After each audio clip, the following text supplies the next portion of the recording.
वर्गको गोरुको लागि 10,000 र 9,000, विजेताले 10,000 प्राप्त गर्छ, उपविजेताले 9,000।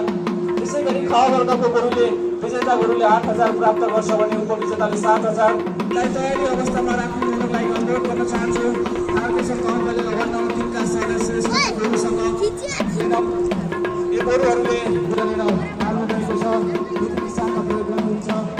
त्यही अनुसार सिजन अनुसारको घाँसहरू खुवाउने अनि साथको सदस्य जतिको माया गरेर माग्नुभएको छ। र हामी यो प्रतियोगिता गराउँदा पनि गोरुहरूलाई गोरुको साइज अनुसार उनीहरूको वेट अनुसार कुन गोरु कुनसँग पर्ने भनेको हुन्छ। आज हाम्रो छोराछोरीलाई जतिकै माया गरेर पाल्नुभएको गोरुहरू हो। हामी देख्न सक्छौँ त्यतिखेर उत्तम प्रकारको गोरु पालेर प्रकाश नगरपालिका वार्ड नम्बर 5 को क्रिकेट बिच प्रतिस्पर्धा भइरहेको छ। 40 मिनटपछि मूल्याङ्कन समितिले निर्णय गर्नेछ। निकाल मूल्याङ्कन समितिलाई दिएको छ। मूल्याङ्कन समितिको निर्णय नै अन्तिम निर्णय हुनेछ। अघि नै मैले भने हामीले 13 हल गोरु दर्ता गरेका छौँ, जसमा 6 हललाई क वर्ग 2 हललाई छुट्याइएको छ। क वर्गका गोरुले विजेता भए बापत रु 10,000 प्राप्त गर्नेछ भने उपविजेता भएको गोरुले रु 9,000 प्राप्त गर्नेछ। त्यसै गरी ख वर्गका गोरुहरूले विजेता भए बापत 8,000 प्राप्त गर्नेछन् भने उपविजेता भए बापत 7,000 प्राप्त गर्नेछन्। त्यसै गरी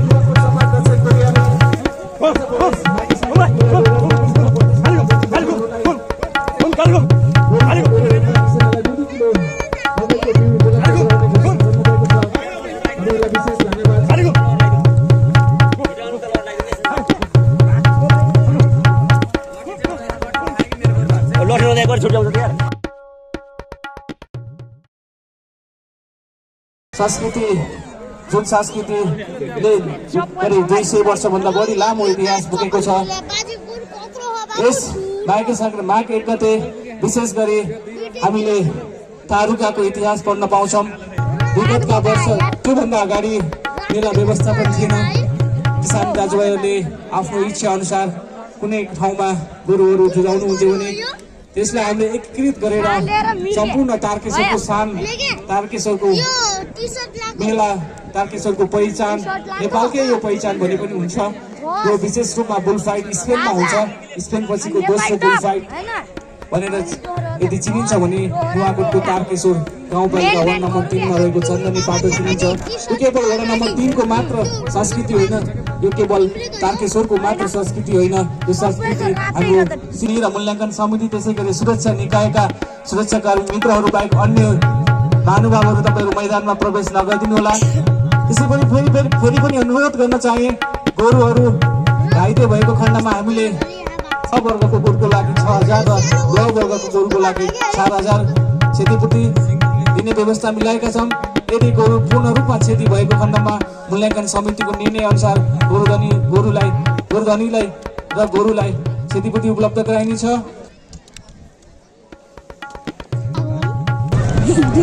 बराबर हुन्छ लाटा एउटा जो होइन जसको चाहिँ अगाडि छिर्छ त्यसैको जित हुन्छ क्या। यहाँ अलिकति पछाडि बस्यो भने त्यसकै जित हुन्छ क्या। बुझ्यो? भाग्य मानिन्छ क्या।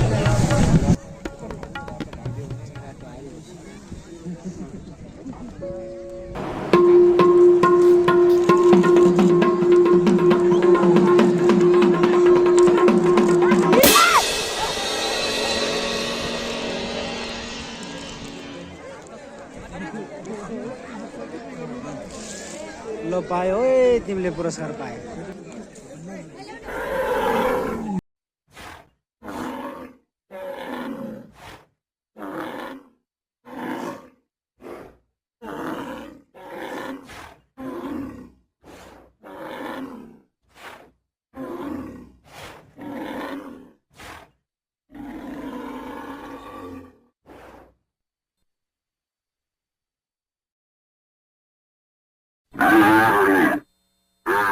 जथाभावी रूपमा नफालिदिनु होला, व्यवस्थापन राम्रोसँग व्यवस्थापन गरिदिनु होला।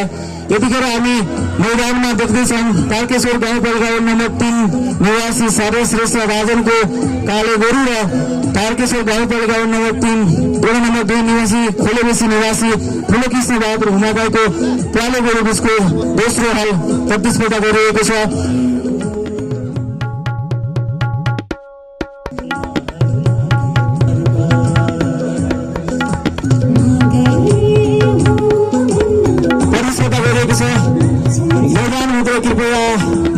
समितिका साथीहरू र गोरु धनीबाहेक अन्य गोरुहरू मैदानमा प्रवेश नगरिदिनु होला। अहिले यो प्रतिस्पर्धा भइरहेको ग वर्गको दोस्रो हल हो।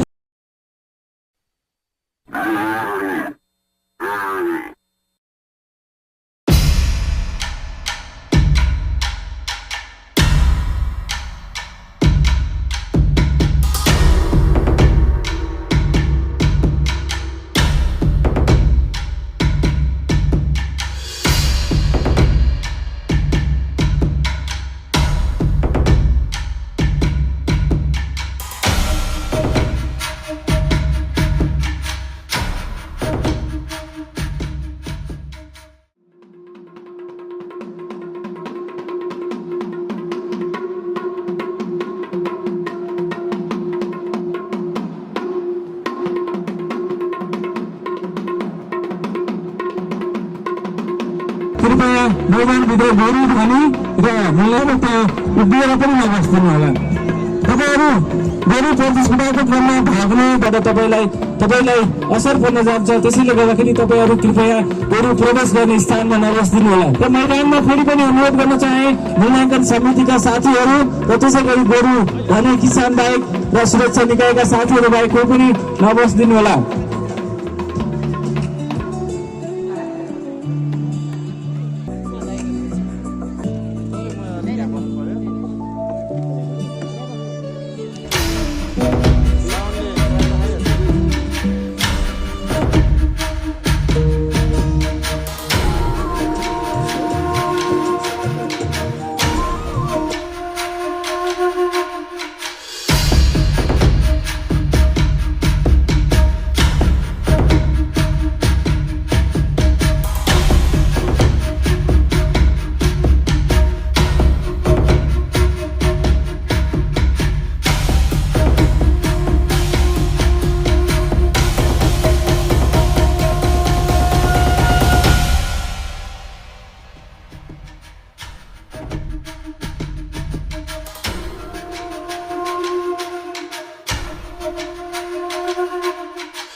यहाँलाई पूर्व जानकारी गराइसकेका छौँ। आजको दिनभर यो प्राङ्गणमा यो कदरबोट पाटोको यो मैदानमा जम्मा 13 हल गोरु जुन्नेछन्। यस कदरबोट पाटोको मैदानमा रहेको गोरुहरूको बारेमा म अहिले जानकारी गराउन चाहन्छु।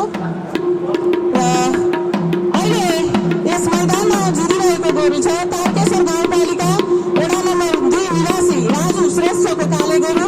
त्यसै गरी यसै तारकेश्वर गाउँपालिका वडा नम्बर 3 निवासी श्यामे सार्कीको काले गोरु। दुवै काले गोरुको बीचमा यहाँ मैदानमा भिडन्त भइरहेको छ।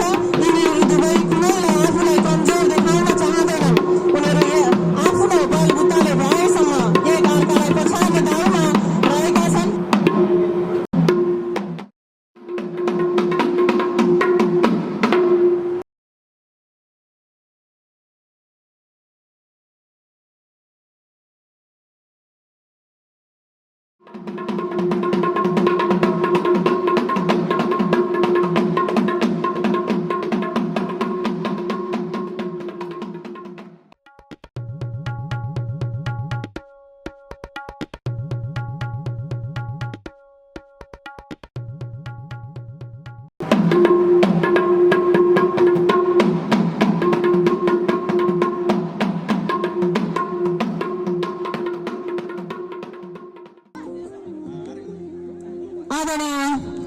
उपस्थित महानुभावहरू, म यहाँहरूलाई सम्मिलित भएर मेलाको अवलोकन गरिदिनु हुन अनुरोध गर्दछु। धादिङ जिल्ला नीलकण्ठ नगरपालिका वडा नम्बर 5 निवासी राजनगरको गोरु पनि प्राङ्गण प्रवेश गरिसकेको छ।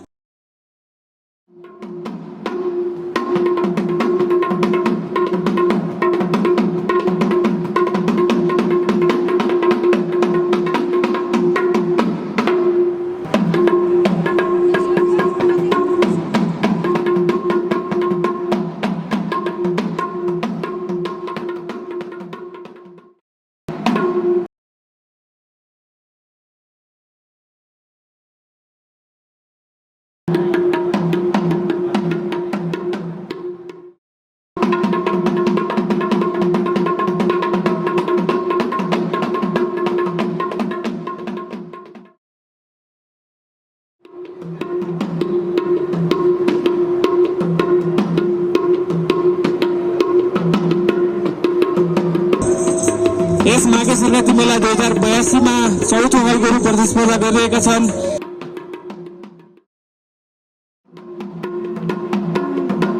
तपाईको गोरुको हारजित हुन्छ, तपाईले मैदानमा हारजित भइसके हुनुहुन्छ भने स्टेजमा आएर सम्पर्क गरिदिनु होला।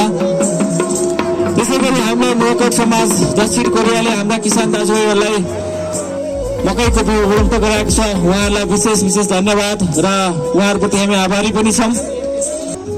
यी गोरुहरू केवल मनोरञ्जनको लागि मात्र किसान दाजुभाइहरूले पालिएका होइन। विगतका हाम्रो देश कृषि प्रधान देश हो।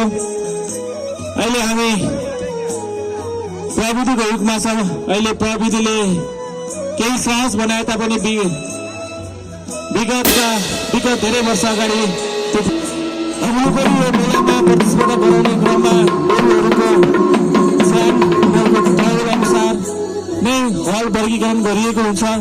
हामीसँग डाक्टरहरू पनि उपलब्ध छन्, पशु डाक्टरहरू। त्यसै गरी हामीले गोरुको वर्गीकरण गर्दा नै उनीहरूको वेट र ज्यान अनुसारको हल वर्गीकरण गरेर सुरक्षित रूपमा मेलालाई सञ्चालन गर्दै आइरहेका छौँ। यतिखेर हामी देख्न सक्छौँ हामी सुरक्षा निकायका साथीहरूले कटरको गोरुमुनि गोरु प्रवेशद्वारमा बसिरहनु भएको दर्शक महानुभावहरूलाई उक्त स्थानबाट हटाइदिनु हुनको लागि अनुरोध गर्न चाहन्छु।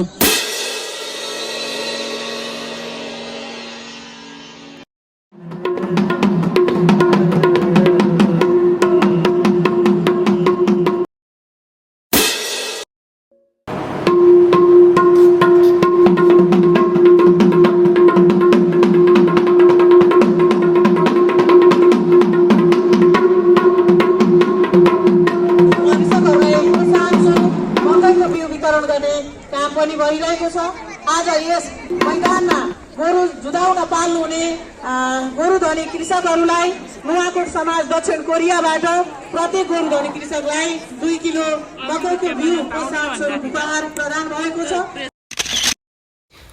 प्राणीहरूमा तेज बुझकी प्राणीले आफूलाई परिश्रम गरेर जीवन जिउने आधार बनाएको छ। मनोरञ्जनले थकान बिर्साउन सिकेको पनि छ। त्यस्तै भूगोल अनुसार आफ्नो इतिहास रचेको छ। अझ भनौँ इतिहास सम्झाउने विशेष संस्कृति चलाउँदै आइरहेको छ। हो, करिब 2 शताब्दीभन्दा पनि बढो संस्कृति नुवाकोटको तारुकामा जीवन्त ऐतिहासिक संस्कृतिको रूपमा हामीले बारीको पाटामा बसेर माघीको न्यानो घाम ताप्दै हेर्न पाउँछौँ। गोरु जुधाई संस्कृति यो प्रतीकात्मक हुन्छ। तारुकाले प्रत्येक माघे सङ्क्रान्तिमा यो संस्कृतिलाई वर्षै पछि जिउँदो बनाउँदै आइरहेको छ। यस्ता संस्कृतिहरूले पुस्ता हस्तान्तरण गर्दै निश्चित दिन तथा तिथिमितिहरूमा सम्बन्धित पुस्ताहरूले आफ्नो इतिहास मानेर जीवन्त बनाइरहँदा जिउँदो पुस्ताहरूलाई गर्व हुँदो हो। विविध संस्कृतिहरूको आफ्नै मौलिक कारणहरू हुन्छन्, आफ्नै मौलिक विचार एवं मान्यताहरू हुन्छन् अनि आफ्नै मौलिक धर्म पनि। तर कुनै संस्कृतिलाई पुस्ता हस्तान्तरण गर्दै जाँदा संस्कृति निरन्तर हुँदै आइरहनुको अर्थ गौण बन्दै पनि जान सक्ने सम्भावनालाई नकार्न सकिन्न। यद्यपि पछि कुनै बाठाले लेखाजोखा गरे अनुसार त्यो संस्कृतिले स्थायित्व पाउन थाल्छ। किम्वदन्तीले स्थान पाउनुको तात्पर्य पनि सायद यही रूप हुनुपर्छ। जे जसै भए नि तारुकाले कुनै कालको इतिहासलाई यथोचित सम्झाइरहेको नै छ। त्यो जीवन्त छ। त्यो इतिहासले भूगोल बोल्छ। भलै त्यहाँ पशुलाई मनोरञ्जनको साधन बनाएकै किन नहोस्। किसान अनि दर्शक दीर्घाको आकर्षणको केन्द्र बनेको छ। निमुखा पशुलाई पशुको गुण अनुसार न्याय दिएको आभास हुन्छ। यसो भन्दै गर्दा के कसैले हरियो प्राणलाई हरेको प्रमाण यस लोकमा मेटाउन सक्छ? रङ्गीन दुनियाँमा कसैले पनि कुनै रङ्गलाई छोडेको छैन जस्तो लाग्छ। सायद यही नै प्राकृतिक नियम पो हो कि